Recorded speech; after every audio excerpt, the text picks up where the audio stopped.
G'day plantifiers, Jess here and welcome back to the garden.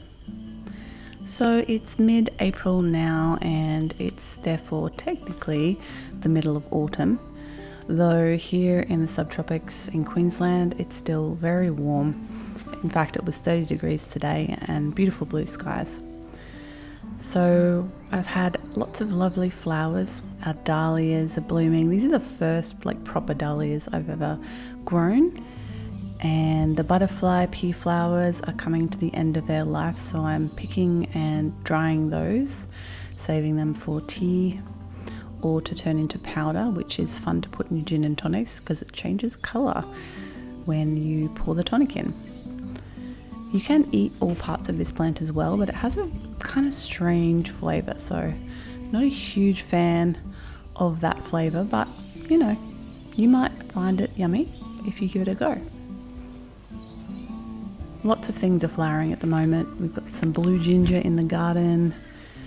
Our garden has a lot of tropical plants that we didn't plant but were already here when we moved in, so we kind of get nice little surprises all over the place. The Banksias are in full bloom. We had some cockatoos coming and eating some of the ones that are kind of shriveled up. They find them very delicious. So we had some black cockatoos the other day. Nasturtiums are popping up all over the garden because once you have them, you can never get rid of them. Here's another one of our tropical plants. I'm not sure what this is. If you know, please let me know in the comments. It's just there. And of course the birds of paradise are in full bloom at the moment, which is lovely.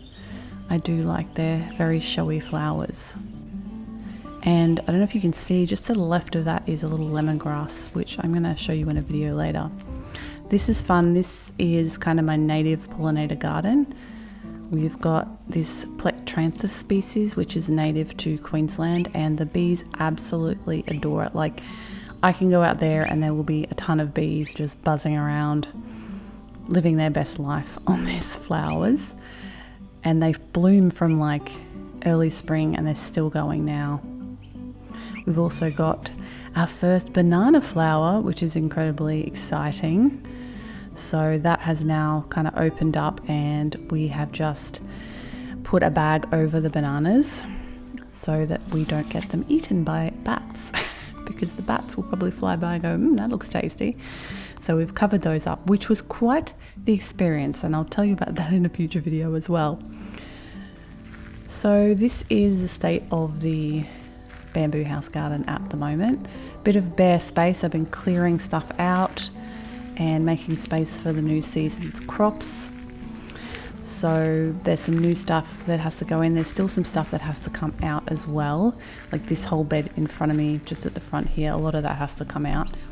But overall, we're getting there. The chilies are just never ending. We have had so many, these are cayenne, so many cayenne chilies off these two bushes, and they just keep producing. I don't know how much longer. Maybe they just go all year. This is my first year growing them, so I don't know. But I think I need to make some chili jam because they are just endless. This is a Buona Mulata, I think it's called.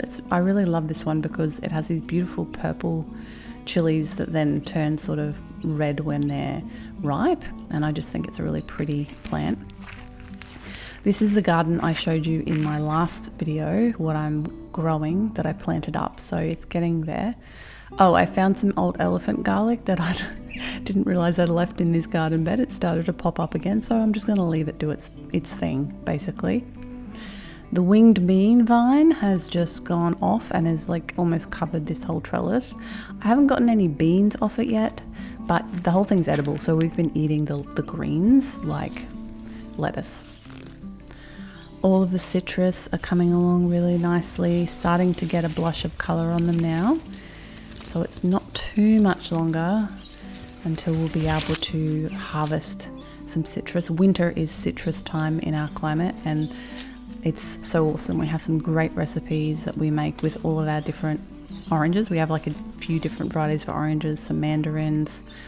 We just put in a lemon and lime last year as well. So they're very small still, but they're going to get there eventually. And then we have these volunteer pumpkins that have popped up in the sweet potato patch because last year I was growing pumpkins here and sweet potatoes, and the sweet potatoes took over. And these pumpkin vines have just come back from last year. Like, I don't know if they came up from seed or if vines actually survived and just started growing again. We haven't got anything off them yet, but we'll get there.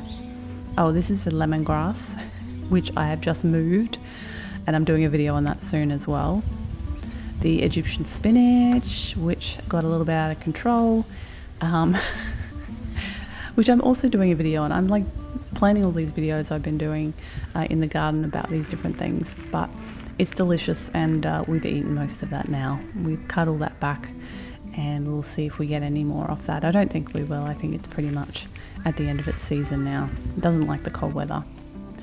So my ginger experiment is going well. I've got 3 different types of ginger growing in different places. So this one's in potting mix in the grow bag, and then I have another lot here in the garden bed, which seems to be doing really well. You can see it's popping up out of the soil, and so they're still going strong, as you can see, so I'm not pulling them out yet. And I've got a third one which I planted out just in a random garden bed that gets like no attention, as you can see, no fertilizer, and I just wanted to compare how the 3 grew and see how that goes. I also had to do some work on my indoor garden. So this is my skylight garden that I put up a couple of years ago now, and one of the pots, the plant was not thriving in that, so I grabbed some of my cuttings that I had growing in this vase up with the grow lights in the kitchen, and a few other bits and pieces that I've cut off some of my other vines, and I've made sort of a mixed vine pot here. So I'll be popping them all in and then putting that up, and hopefully they will do better than what I had growing in there before. It was a type of Rhipsalis, and I think it was just a little bit too damp for it, ironically, because like it doesn't get watered that regularly, but obviously it gets watered. It was just watered a little bit too much, I think, and it just wasn't super happy. So I'm hoping these plants will be a better option, and they're all trailing vining plants, so they should kind of grow nicely and hang down. Of course, autumn is also time for a lot of cleanup, so lots of the old asparagus, canes, are they called canes? They're not called canes, I can't remember. These old asparagus bushes had to come out.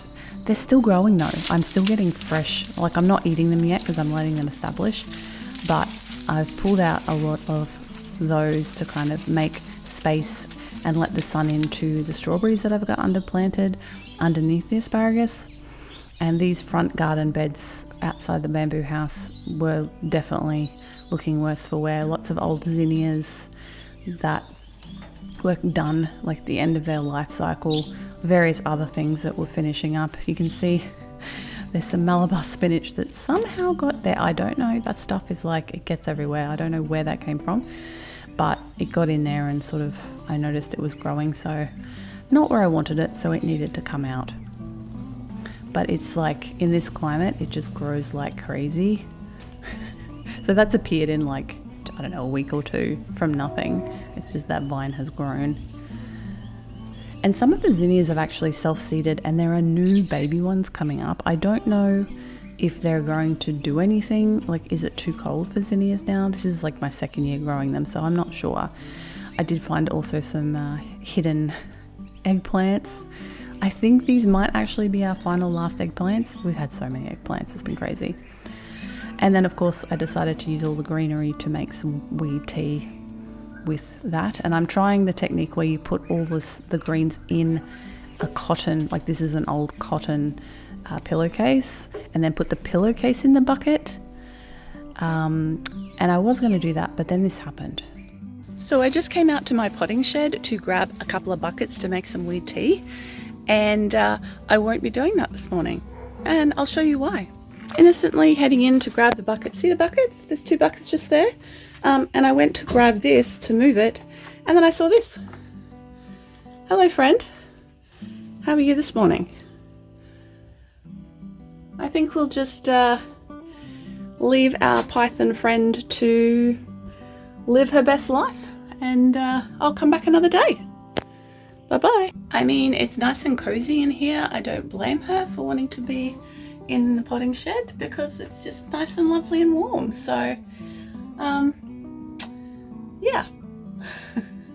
So let's have a look at what I'm planting this month. I did a video on all of the seeds I'm planting. If you want to check that, I'll put a link to that here so you can go see exactly what I've planted.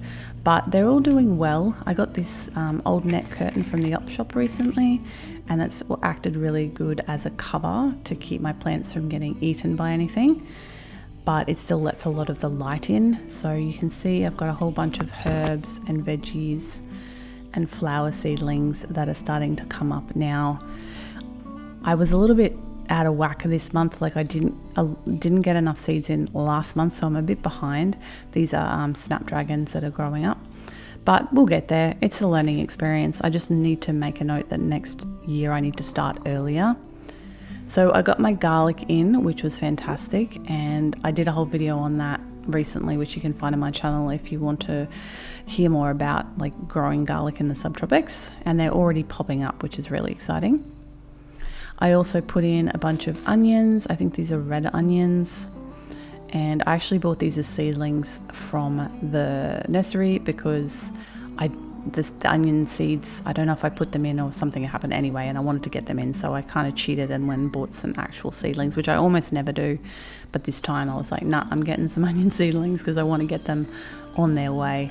So that'll be nice. Hopefully these will grow well.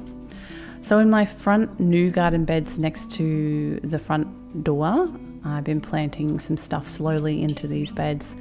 I've got some rosemary either side of the pathway here. Basically my plan for these beds is to make them sort of like a permaculture style bed. So I want to plant as many perennial plants as possible in this space, so that we basically have food right outside the door, and it's a mix of things. And I'm aiming for things that have like blue or purple flowers. That is my goal. And pink. So blue, purple and pink flowers. I've got a few things in there. You can see some native mint up the back there. And then these lavender, I'm popping them in as well, just to kind of frame that front entrance. And I'm hoping these will all grow up nicely. I'm a little bit skeptical because we do have pretty heavy clay soil. You can see I'm putting potting mix in the holes to give them a bit more of a head start. So I don't know if these are going to thrive, but I do have another lavender plant also planted in the ground, and it's going surprisingly well. So I have hopes that I might get lucky here, but again, we'll have to wait and see what happens. I'm hoping because these are small, they'll kind of establish themselves and grow into nice, healthy plants, but fingers crossed. Finally, I picked up some more strawberry seedlings. Now I just got these at Bunnings, so I have no idea if these are going to be a good variety for our climate, but I was really hankering after some more strawberries, so I thought I'd just grab a couple for a couple of dollars and pop them in and see what happens, basically. I'll be curious to see if they flower and fruit over winter, which is what normally happens in our climate. They say they're going to fruit over summer, but I suspect they'll follow the rules of the subtropics and fruit soon. I also put in a few more on the other bed on the other side of the pathway, including one from Bunnings and two that I pulled out of other places in the garden. So they're all three different varieties. I'm not sure what this end one is, but that middle one I think was Tioga. So we'll see how they grow. So of course I watered them in with some worm juice, and I've also planted out my excess onion seedlings here. So down the end there's some onion seedlings. I know that's not a perennial, but I'm just like chucking them in there because I've got the space until I do more. So that's pretty much what's happening in the garden in April, and I'm excited to kind of get the season going and get all those seedlings in. This is just Teddy visiting us outside. He's a good boy. He doesn't run off. He just kind of hangs around with you in the garden, which is very cute. Thank you so much for joining me for another What I'm Growing video. I'll be back again soon with another one. Oh, and there's Alice. Say hi, Alice. Thanks for watching. I'll catch you next time. And bye for now. Hello. What you doing? You want some beads? No, you want to get out. Okay. See ya.